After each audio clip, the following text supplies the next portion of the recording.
Hey everybody, I'm Latoya and welcome to my channel. Give me one moment because I got a little visitor that wants to come and sit in my seat. Come on, come on, come on. I'm in the basement, so you all excuse the background. You see the power panel right here. But yeah, so I'm on my journey to not have excuses about uploading content. So you all are going to see what you see in the background and we're going to go from there.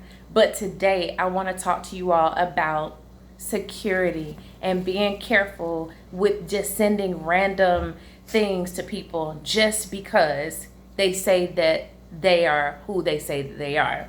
Now, here's the thing. I'm in the tech industry, and welcome, Clo. Welcome, because you would not just sit down and let me do my video. So tell the people, hey, say, hey, what's up, welcome. Say, don't get scammed by the scammers. Don't. Okay, so anyways, you all, this is Chloe, and a lot of you all have already seen her, but for the new people that will be coming to my channel, I just want to let you all know I'm a mom of 3. I've got a college student. My oldest daughter is in college. My middle child, he's in 9th grade. My youngest child, she's in 7th grade. And this is my shusher. This is Chloe. She's a Chi Spaniel. But I'm in the tech and real estate industries. And let me let you all know a very odd situation that I normally have to do security training every single year for compliance, because I work for a mergers and acquisitions firm, and they are huge, and we are on more of a global scale. So let me let you all know some things that we typically see. Phishing, not phishing as in getting you a tilapia or a grouper fish. I mean phishing emails. So phishing emails can come and they will act like they are somebody that you know, and they're asking something really, really simple. It may be like a spoof message, and they look exactly like, they'll mimic somebody that you know or a company that you already do business with. In the age of AI, you have to be extremely careful because people are getting more crafty with what they do and how they do things. All right, so give me 1 second. Now, remember, I am on a journey of not editing out anything. I am a mom, so things are going to happen in the background. So I hope you all understand there's going to be some background noise. Now, back to phishing emails. Be very careful that you pay attention to how the phishing emails look. So typically you're going to see a whole bunch of grammatical errors. Like if your email is going to be coming from a big firm like PayPal, they're going to spell check. Nine times out of 10, it will not come with a whole bunch of grammatical errors. And if you click in the address bar of the email, like from and to, you're going to see that it's somewhere like payments at paypal.com or info at paypal.com. It's not going to be Melinda at wanttodopaypalservices.com, because 9 times out of 10 that is a scam. Now, the reason why I'm doing this message right now is because I have received so many different types of emails and also text messages. Now, you got to understand, there are always people trying to get into our systems. Now, I receive things like text messages asking for gift cards. I'm not sure how many people have seen this before, but it will be, for example, they'll use the name of somebody that you know.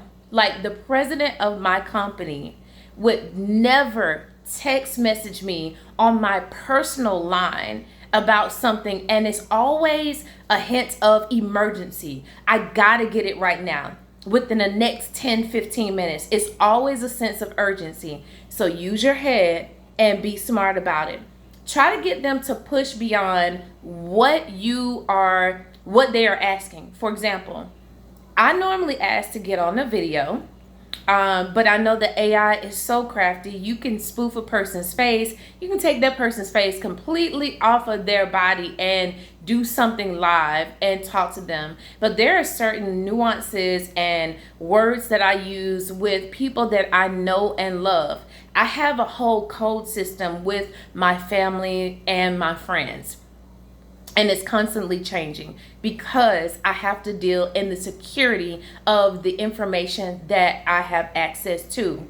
I don't ever want to deal with data breaches, but we also have something that will combat that as well. So when you are PCI compliant, I know I'm probably going over some people's heads. With our company being so vast and it's global, we have to be PCI compliant, and we make our clients PCI compliant because we offer payment solutions as well.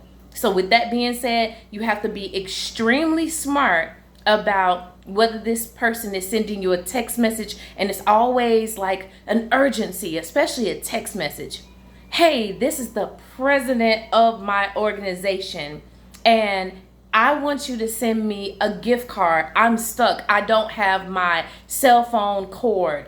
I don't have, the message that I just got a few minutes before I started this message was a person that I haven't talked to in 10 years reaches out to me and says, hey, I am in need of $10. I need to go and pick up my daughter, but my car is at the shop. And so it's just fully loaded. I'm going to read this message to you. Okay, give me just a second, everybody. But you got to be careful about the information that you reply to. And somebody like myself, I have a good heart, but I'm also very, very, very cognizant about what people are trying to do. So give me one moment as I pull up this message. He says, mind you, I haven't talked to him since 2015. He says, hold on. I said, hold on. He said, what's up?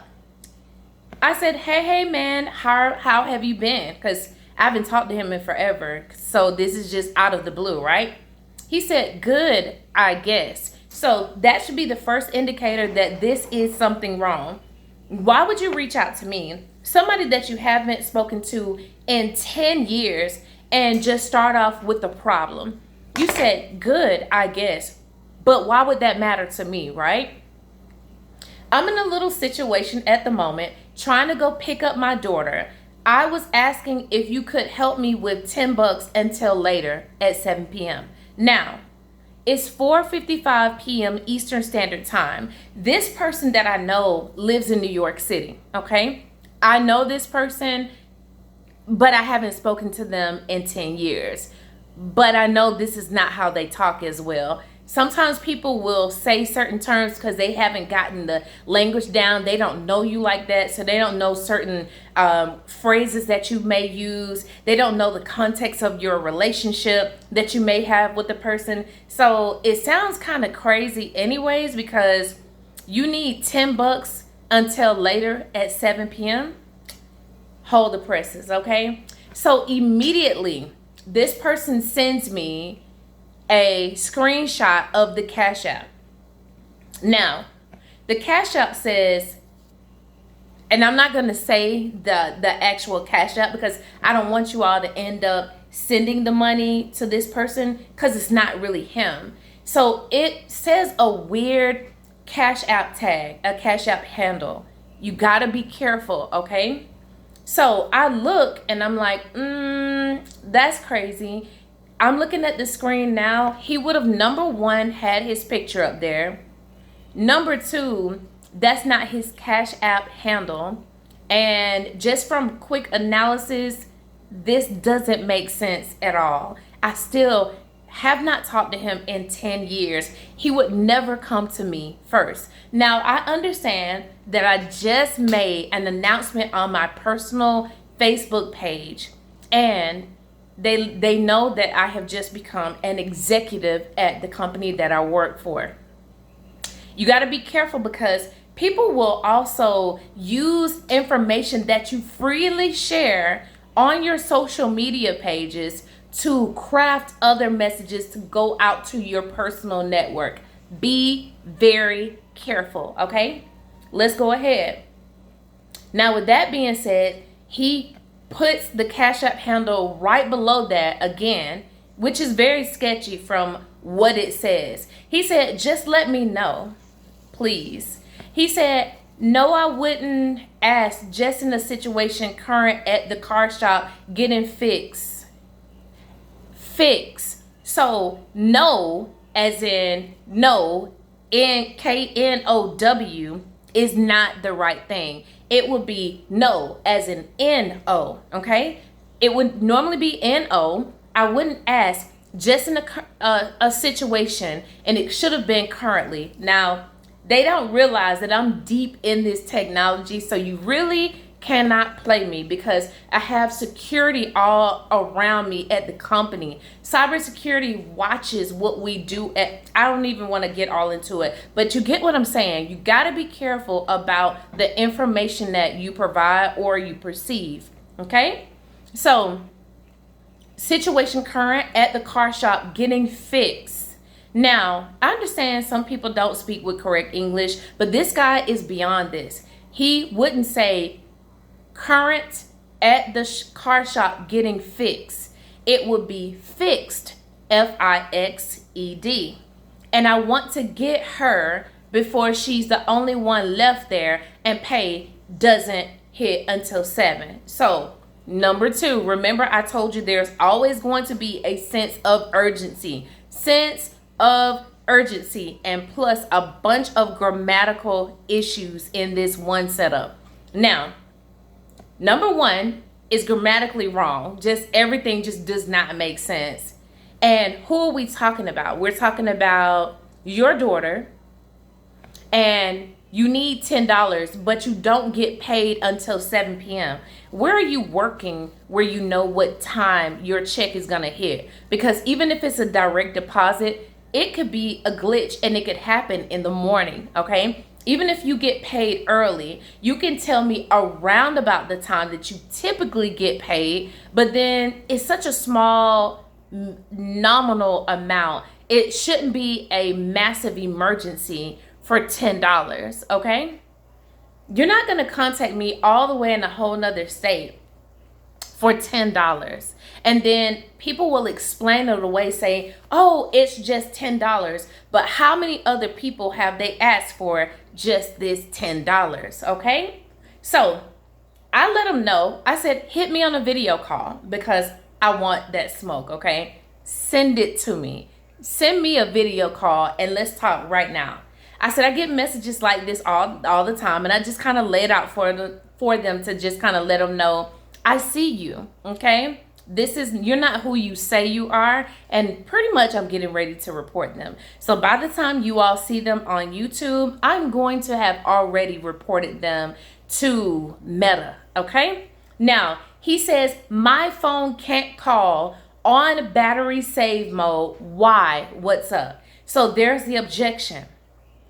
Okay, so by any means necessary, I would have downloaded the app and done Facebook regular, okay, or Facebook Messenger, so I can go ahead and make this video call so I can get the $10. But it's really not about the $10. You're stacking money from multiple people. Be careful and be wise, people. So he said, oh, nah, man, you know me. I'm not on any weird stuff like that, especially not $10. So if it's such an emergency and you're also trying to get your daughter, plus you only have Messenger Lite or Facebook Lite, you're trying to overcome so many obstacles just for $10. You don't make sense, okay? So he says, LOL. And if you know my name, that's my Cash App 100%.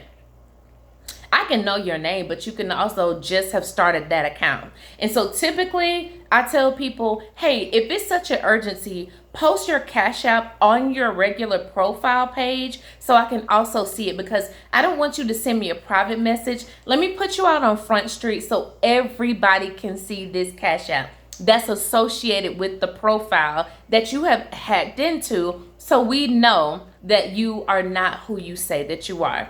Let's go on down a little bit more. He sends the other screenshot of the Cash App handle, okay? Now, that's my full government. I'm not doing that to anyone. I work just in a little situation with the person that should have picked her up. Another sense of urgency. Okay? You haven't talked to me in 10 years and you got an urgency of $10. Where's your mom? Where's your brother? You forgot that I kind of know who this is, and you wouldn't be asking $10 from somebody you have not talked to in 10 years. You see the increments now? It's just falling apart at this point. I said, so I just kind of let them know what I'm seeing at this point. It doesn't make sense. I'm going to let them stay on here for just a few more seconds, and I'm about to obliterate this whole situation. So say, yeah, exactly. I'm really in a situation I would never ask. LOL, just don't want her there later than this. I promise, check it around 7. I got you. So I let him know again, hey, it's not really about what you're saying. I know that this is not who you portray to be. He says, I can't cause this phone. I can't cause this phone. Don't allow that. You can't cause this. You can't cause this phone. Don't allow that. LOL. I'm on Messenger Lite, and so that's his other objection. It's like a messenger that saves data and takes up less space. But I'm also saying, though, my Cash App has my full government name. If you can let me know. If you can't, also let me know, please, just in a situation. So I'm going to go ahead while we're doing this right now, and I'm going to report this account. Do it now. Make sure that you report and you let them know, hey, this person is portraying to be, they're posing. They are portraying to be somebody else, and that's not who this actually is. Their account has been compromised. And so typically what will happen is they're going to have to reset their account and also prove that they are who they say they are. That's why you'll see the little check mark. It's the blue check mark that validates you are who you say you are, and it gives you an extra layer of security. Okay, so I'm Latoya. I talk about faith, family, and business. I'm in tech and real estate, and I want you all to keep safe out here. Things are going to ramp up. They always do the closer we get to the holidays, and you just got to be careful. Okay, I'll talk to you soon. Bye.